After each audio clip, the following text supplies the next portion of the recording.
맨 앤서니 로빈슨이라는 작가는 내 안에 잠든 거인을 깨우라, 이 책에서 현대인이 겪는 치명적인 정신적 질병 중의 하나로 나이아가라 증후군이라는 병을 소개하고 있습니다.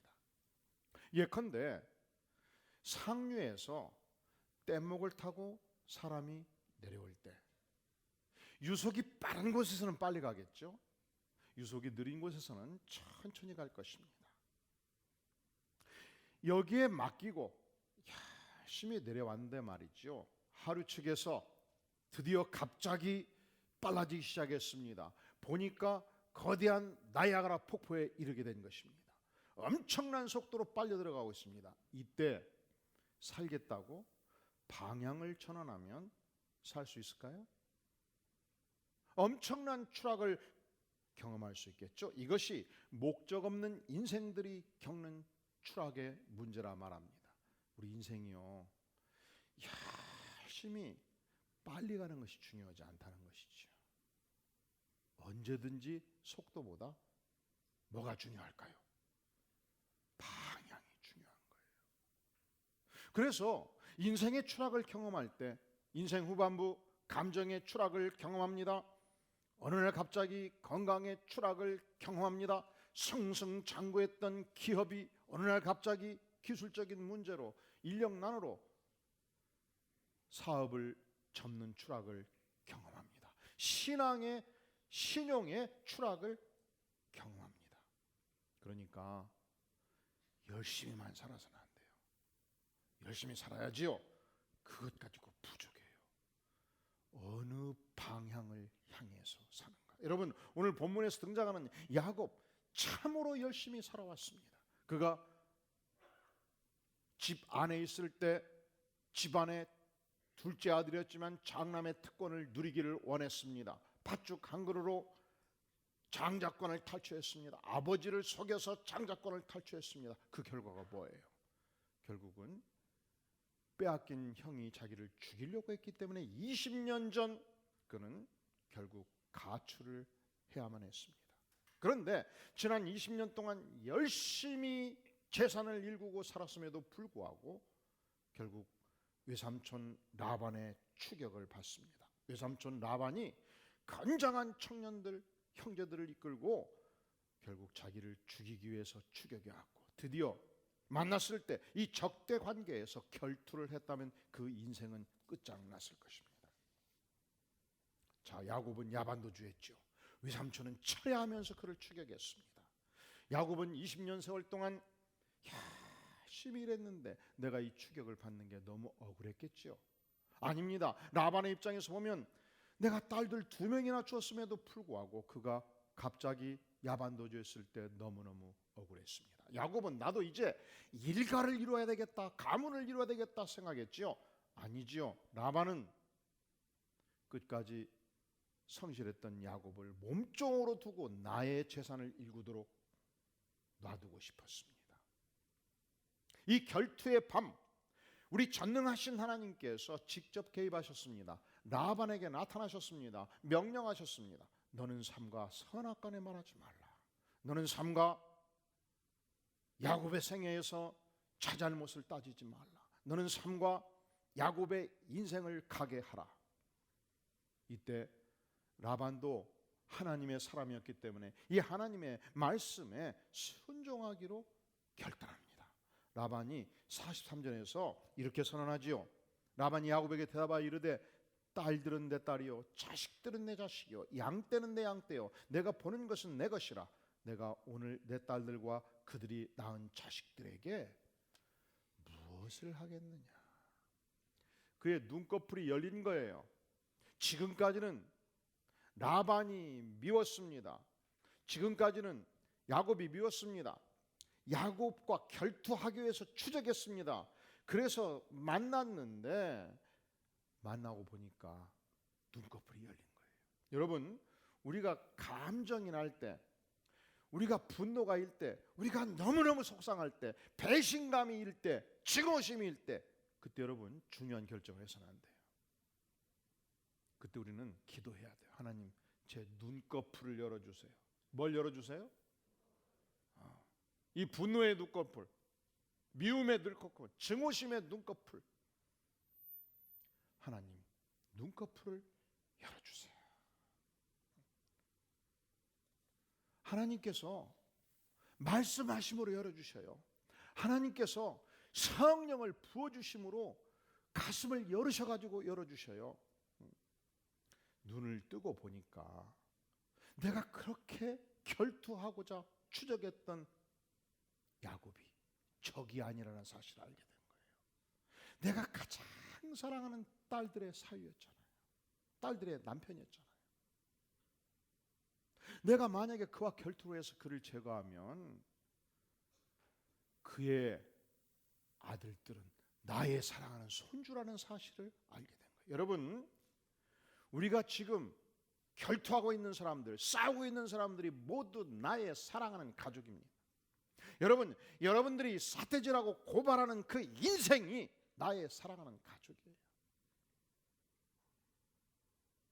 라반의 입장에서 보면 내가 그렇게 추적하고 박살내려고 했던 바로 야곱이 나의 가장 사랑하는 딸들의 남편이었단 말이죠. 그렇다면 사랑하는 성도 여러분, 여러분이 인생을 살면서 만났던 원수들,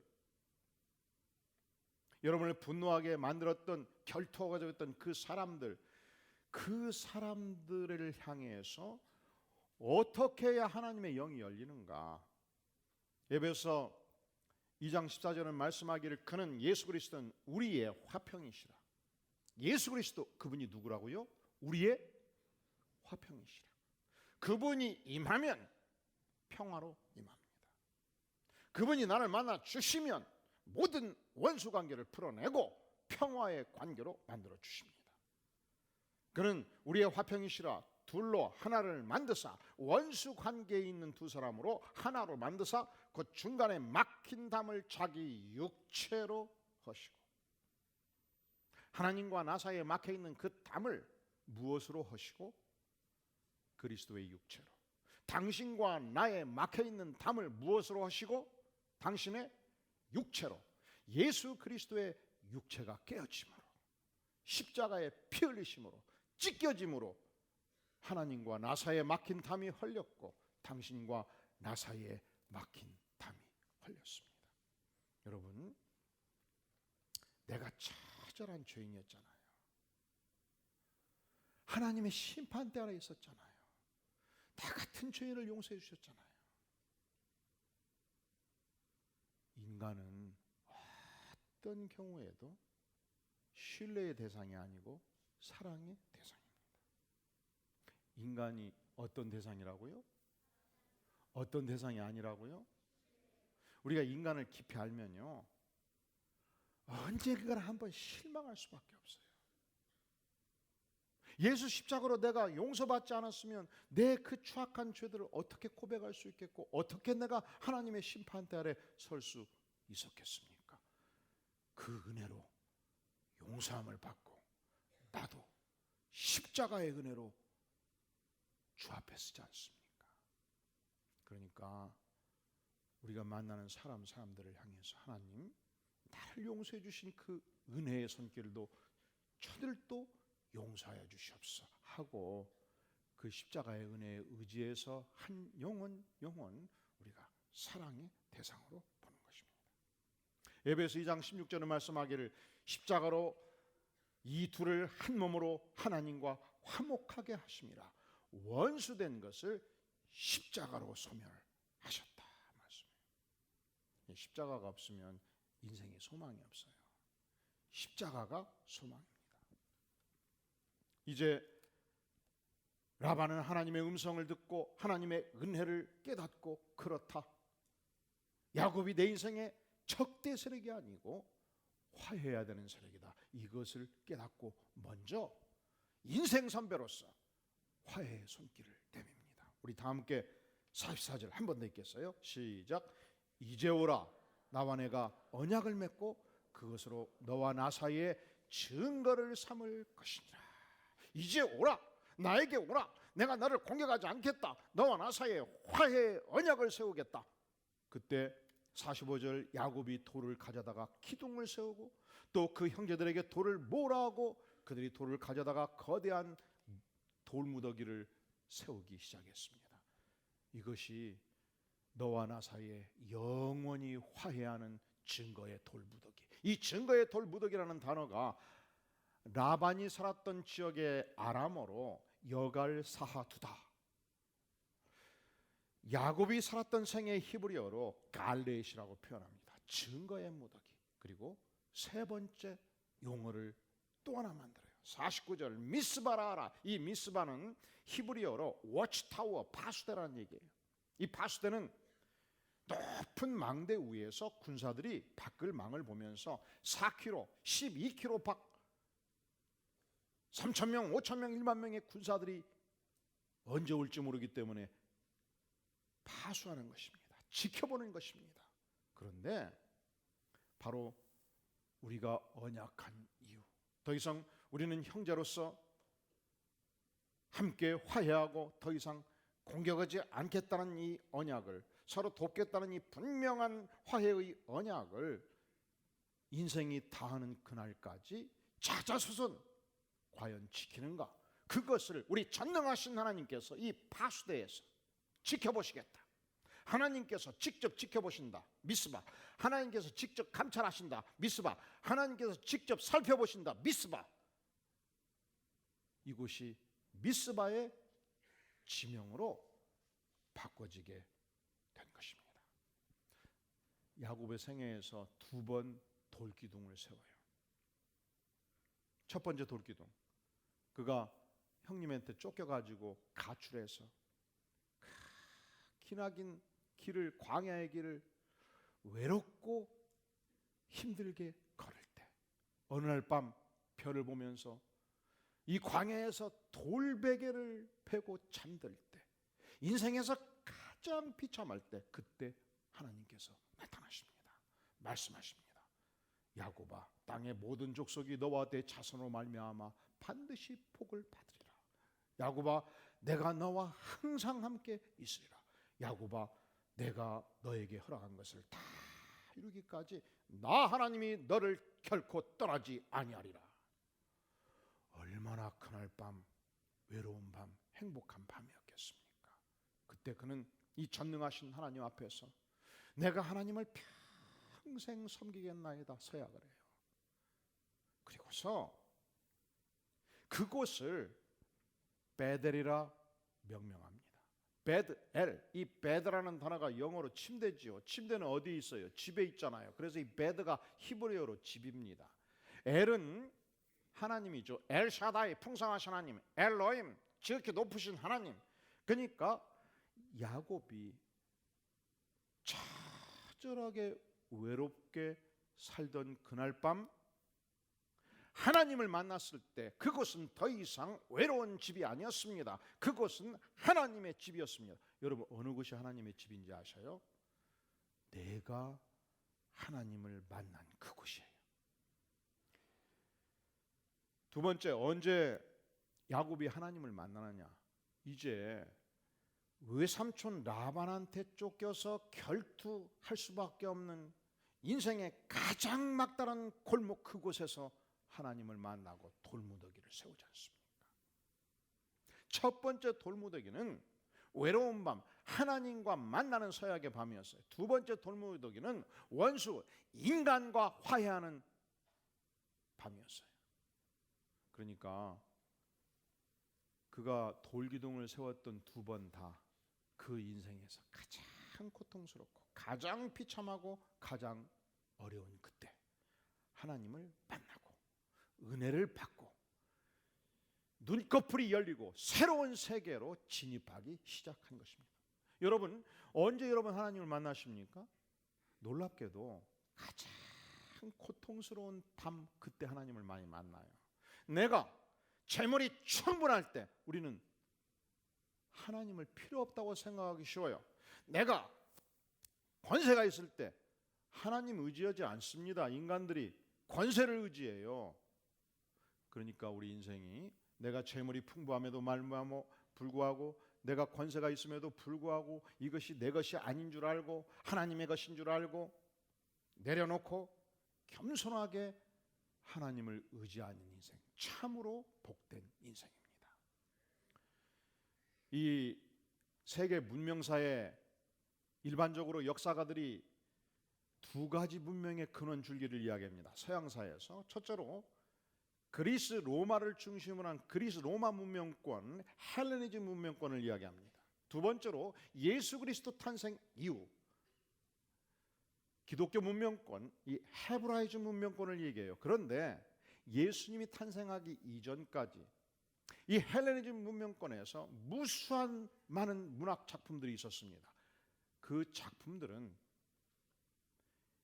겸손을, 인간, 특히 그 당시 남성적 인간 이 이상향에서 겸손이라는 단어가 우수한 성품으로 보질 않았어요. 힘 가진 남자, 용기 있는 남자, 권력을 준 남자, 말 잘하는 남자, 다 덕목이 있다고 봤어요. 겸손을 위대한 덕목으로 보질 않았어요. 모든 대부분의 문학 작품에서. 그런데 예수님이 이 땅에 오신 그 이후 휴밀리타스, 이 겸손이 무엇인가 새롭게 발견되기 시작한 거예요. 왜냐하면 예수님께서 하늘의 권세를 가졌음에도 불구하고 이 권세를 내려놓으시고 냄새나고 죄 많은 인간의 몸으로 오셔서 우리를 섬기셨고 제자들의 발을 씻기셨고 그리고 나 같은 죄인을 위해서 죽기까지 자신을 내어주심으로 휴밀리타스, 겸손이 무엇인가를 직접 보여주셨고 제자들을 향해서 이방인의 집권자와 같이 좌지우지하는 교만한 자가 나의 제자가 돼서는 안 된다. 끝까지 섬기는 자가 큰 자라는 위대한 새로운 철학을 우리에게 주신 거예요. 그 이후 오늘에 이르기까지 인간 군상 중에 가장 소중한 인격적 덕목이 무엇인가? 그리스도의 겸손입니다. 우리가 겸손할 때 내가 먼저 화해의 손길을 내밀 수 있습니다. 사랑하는 성도 여러분, 여러분이 이 시간 마음의 가슴에 손을 얹고 지난 세월 동안 나와의 관계에서 원수된 자가 있습니까? 가슴에 맺혀 있는 자가 있습니까? 내가 상처 준 영혼이 있습니까? 아니, 나로 말미암아 상처받고 고통하는 영혼이 있습니까? 혹시 여러분이 처절하게 상처받고 아파하지는 않습니까? 어떻게 하셔야 되겠습니까? 어찌할꼬? 우리가 쉽게 화해할 수 없는 것은 이 화해의 장애물이 있기 때문에 그래요. 첫 번째 장애물, 이 자존심이라는 장애물입니다.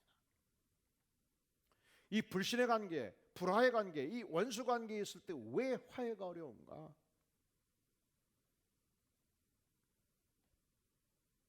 당신이 잘못했는데 내가 왜 먼저 가서 화해를 해야 되냐? 아니다. 이 자존감 때문에. 당신이 와서 사과를 해도 내가 화해를 해줄까 말까 한데 내가 왜 먼저 가서 화해의 손길을 내밀어야 되냐? 그건 내 사전에는 없다. 난 절대로 먼저 화해하지 않는다. 여러분, 언제든지 강자가 먼저 화해의 손길을 내밀어요. 누가? 약자는 약해서 어렵잖아요. 아브라함, 그는 강자였습니다. 그는 하나님으로부터 선택된 백성이었습니다. 아버지를 잃고 고통하는 조카 롯을 마치 아들같이 키웠습니다. 재산도 물려주었습니다. 목동도 물려주었습니다. 그래서 아브라함도 거대한 가문을 형성했고 조카 롯도 거대한 가문을 형성했습니다. 아브라함도 양떼 소떼가 많았고 조카 롯도 양떼 소떼가 많았습니다. 다 아브라함이 준 복이었습니다. 그런데 푸른 초장은 한정돼 있고 말이죠. 아브라함의 이 양떼를 치는 목동과 조카 롯이 관하는 목동들 사이에 푸른 초장을 놓고 다툼이 일어나기 시작했습니다. 얼마든지 아브라함이 말할 수 있었지요. 너가 지금까지 재산을 일굴 때 다 누구 덕이냐? 나의 덕이 아니냐? 그런 거로 나의 관할 지역에서 떠나라. 그렇게 말하지 않아요. 그가 먼저 손을 내밀잖아요.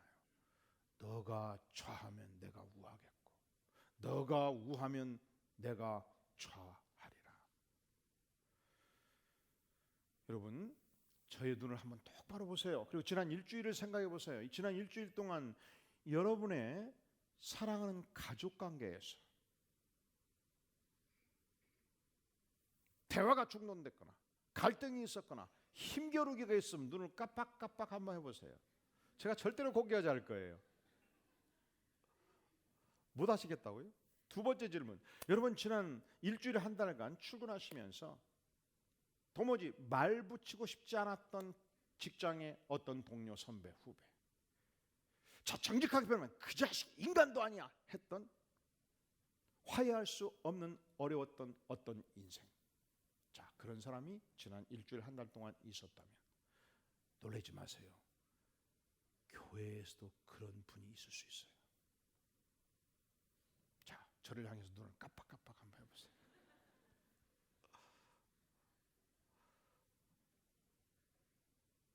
묻겠습니다. 여성이 자존심이 셉니까? 남성이 자존심이 셉니까? 제가 요즘 발견하는 것은 여성들이 훨씬 더 자존심이 세다는 사실입니다. 왜냐하면 매 맞는 남성들이 계속 많아진다고 뉴스는 밝히고 있기 때문에 그렇습니다. 둘 다 세요. 아들이 자존심이 셉니까? 딸이 자존심이 셉니까? 둘 다 세요. 자, 우리가 예수님을 진정으로 믿고 따른다면, 예수님이 진정 내 인생의 주인이시라면, 내가 진정 예수님의 제자라면 우리는 자존심을 내려놓습니다. 아버지의 지위를 내려놓습니다. 그리고 내가 먼저 화해의 손길을 내미는 것입니다. 그것이 강자의 의무예요. 그것이 강자가 가야 되는 길이에요. 자, 두 번째 장애물이 있죠. 왜 화해의 손길을 내밀지 않나요? 우리 마음 깊은 곳에 손해보지 않고자 하는 마음이 있어요. 언제든지 이익은 내 것이라고 생각하는 마음이 있어요. 여러분, 예수님은 인생 전체를 포기하셨잖아요. 내가 여기서 저기서 손해보는 만큼 내 인생은 은혜 받는 인생이 되는 거예요. 내가 손해볼 때 예수님은 영광을 받으십니다. 내 인생 목적은 무엇입니까? 예수님을 온전히 배우는 것입니다. 예수님께서 나와 하나님을 화해시키기 위해서 십자가에 죽기까지 하신 만큼 또한 내가 인생들을 화해시키는 인물로 쓰임받기를 원합니다. 내가 어떻게 하루를 위대한 하루로 보낼 수 있는가?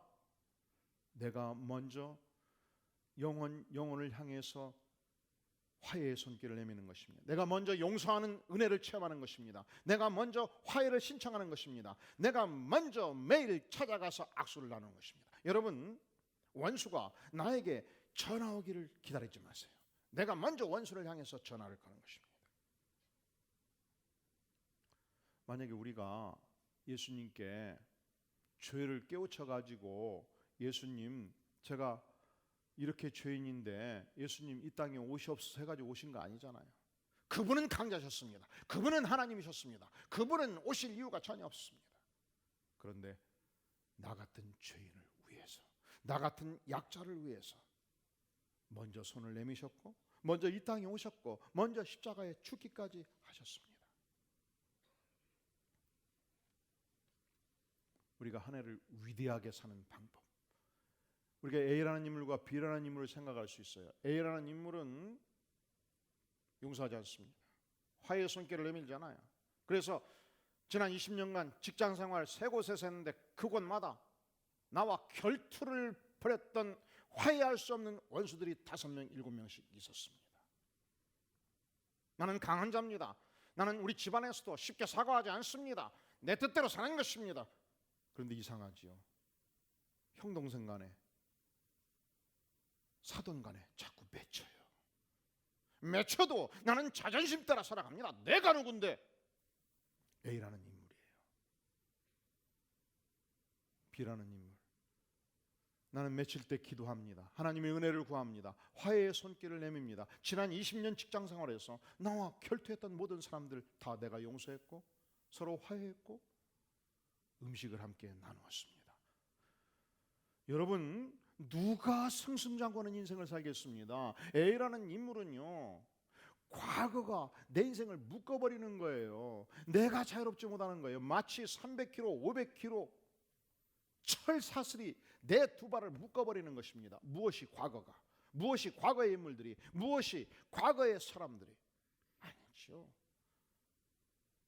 십자가의 은혜를 할 때 내가 나를 묶었던 모든 과거의 사람들로부터 자유하는 것입니다. 여러분, 용서는, 화해는 상대방을 위해서 하는 게 아니에요. 내가 왜 화해해야 되는가? 내가 왜 용서해야 되는가? 나를 자유롭게 하는 것입니다. 나를 복되게 하는 것입니다. 그러니까 상대방을 먼저 축복하기 전에 내가 축복받는 인생이 되기 위하여, 내가 자유로운 인생이 되기 위하여, 내가 십자가의 은혜를 체험하는 복된 인생이 되기 위하여 나는 화해의 손길을 내미는 것입니다. 그래도 내일 아침에 눈 뜨면 내가 그 녀석은 안 되지. 미국 시골 통나물집에 한 병약한 남자가 살고 있었습니다.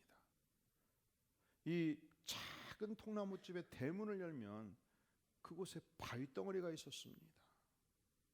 너무 출입이 힘들었어요. 하나님, 이 바위덩이 좀 옮겨주시면 안 됩니까? 그때 갑자기 꿈속에서 하나님이 나타난 거예요. 사랑하는 아들아, 그 바위덩어리를 매일 1시간씩 밀거라. 그래서 눈을 딱 떠보니까 분명히 하나님의 음성이었다고요. 매일 1시간씩 무려 8개월이나 밀었습니다. 그리고 센치를 딱 재봤더니 딱 1cm가 옮겨진 거예요. 너무 억울했습니다. 펑펑 울었습니다. 그때 하나님을 보낸 천사가 어깨를 껴안으면서 사랑하는 아들아, 너가 왜 그렇게 슬퍼하느냐?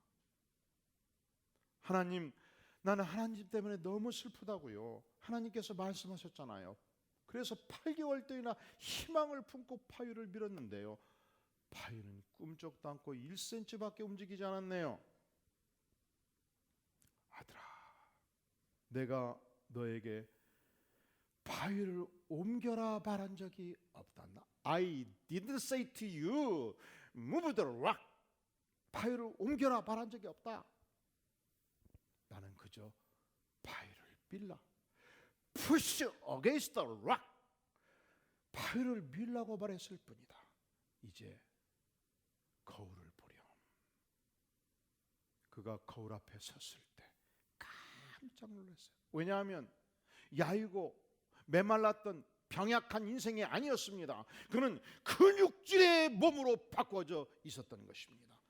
지난 8개월 동안 더 이상 밤마다 기침하고 고통하는 병약한 인생이 아니었습니다. 기분이 상쾌했습니다. 열심히 등짐을 지었습니다. 잠도 아주 잘 잤습니다. 하나님은 바위를 옮기는 것이 목적이 아니었어요. 하나님은 그 인생을 변화시키는 것이 목적이었습니다.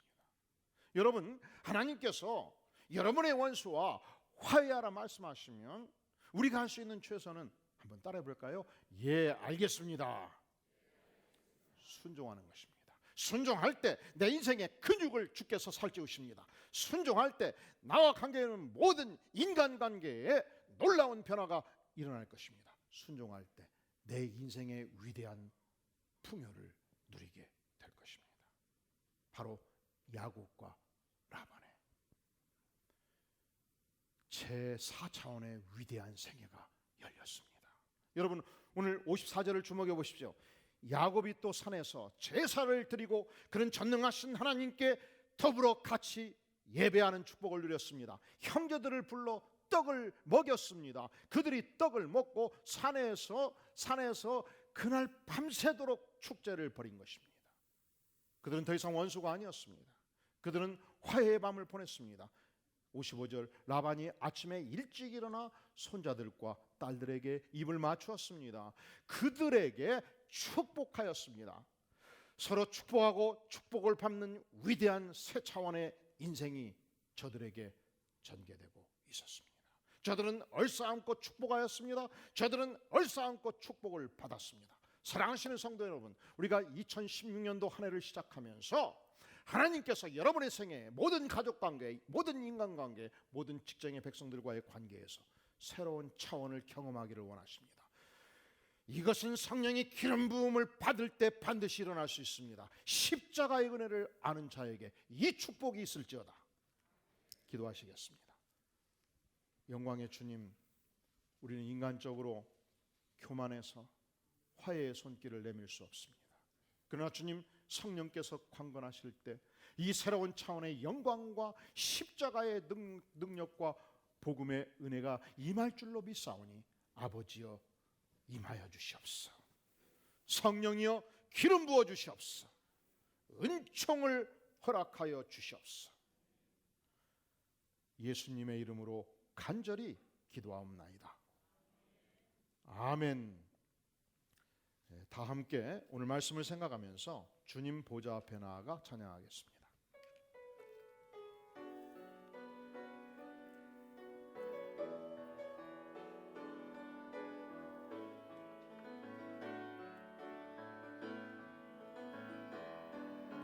주님 보좌 앞에 나아가 참된 안식과 기쁨 누리게 됐네. 대하며 주의 얼굴 구할 때 진실하신 주님 찬양해. 진실하신 하나님, 진실하신 주,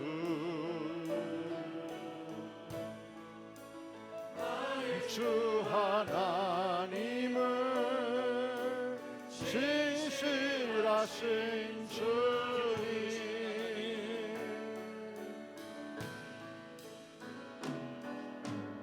기도 들으시는 하나님, 복음 속에 내 듣고 내 노래시라. 날개 아래서 내 맘 쉬리니 진실하신 주님 찬양해. 진실하신 하나님, 진실하신 주,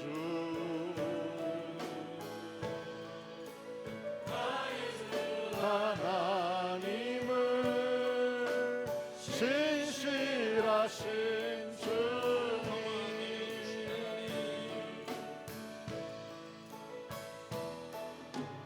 평화 내려주신 하나님, 나로 고통받는 자를 위로하시고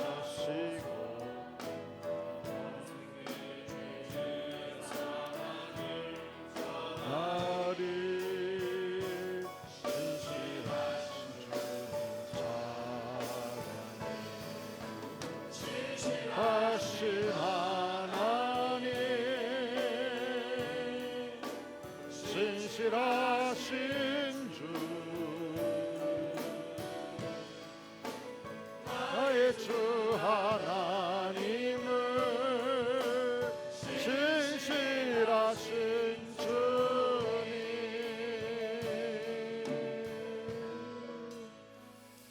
우리 다 함께 오늘 말씀을 기억하면서 내 생애 속에 저벅저벅 걸어 들어와서 나와 원수 관계를 맺고 사라진 영혼들, 나와 껄끄러운 관계를 맺었던 영혼들, 화해가 필요한 영혼들, 주님 이 시간 그들을 자유하게 할 수 있는 은혜를 주시옵소서.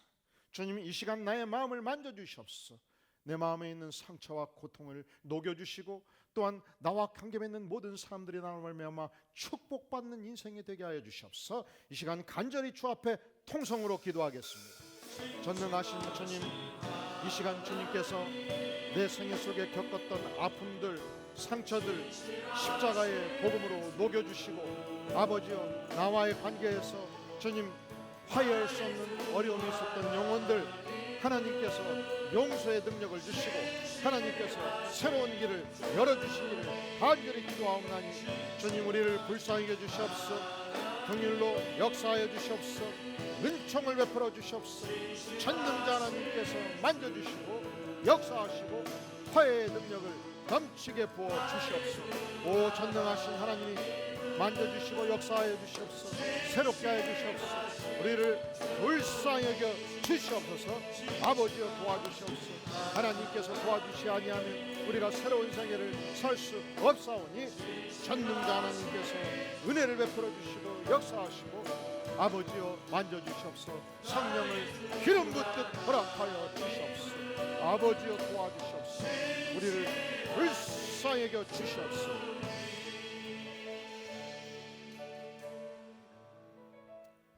예수님의 이름으로 간절히 기도하옵나이다. 아멘. 다 함께 기립하셔서 주께 가오니 찬양하면서 헌물을 드립니다.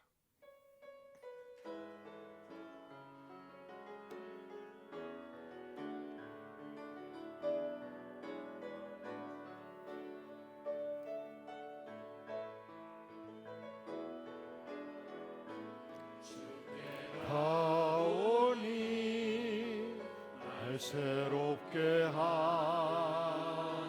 하시고 주의 은혜를 부어주소서.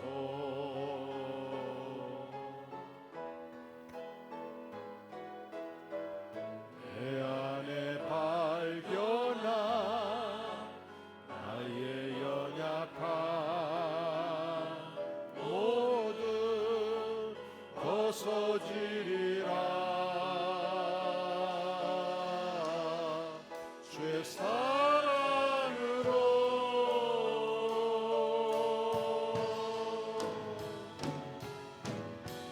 주 사랑 나를 붙드시고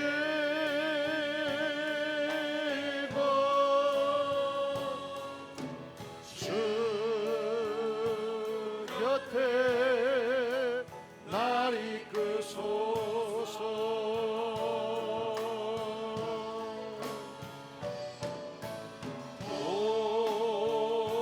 목소리 날개쳐 올라가듯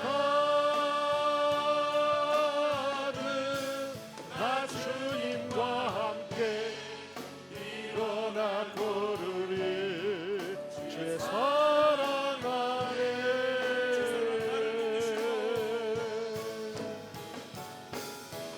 주 사랑 나를 붙드시고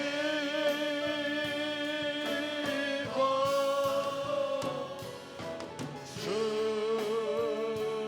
곁에 날 이끄소서.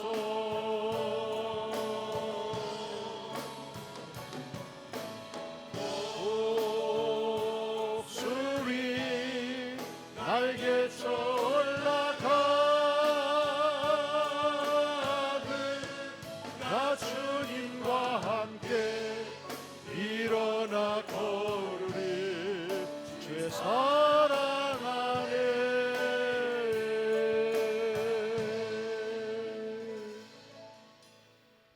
영광의 주님, 우리의 주 앞에 드리는 헌신을 받으시니 감사합니다. 정성껏 모두어 드리는 헌물을 복되게 받으시며 또한 백성들이 가는 발걸음마다 화해의 발걸음, 생명의 발걸음, 축복의 발걸음이 되게 하여 주시옵소서. 이제는 우리 주 예수 그리스도의 은혜와 하나님 아버지의 무한하신 사랑과 성령 하나님의 기름 부으심이 진실로 언제든지 주의 제자로서 은혜를 사모하며 또한 화해의 손길을 내밀며 축복의 은혜를 증가하는 삶이 되기를 간절히 소망하며 예배로 나아가는 주의 사랑하는 백성들, 심령 후에, 가정 후에, 기업 후에 영원까지 함께 계실지어다. 아멘.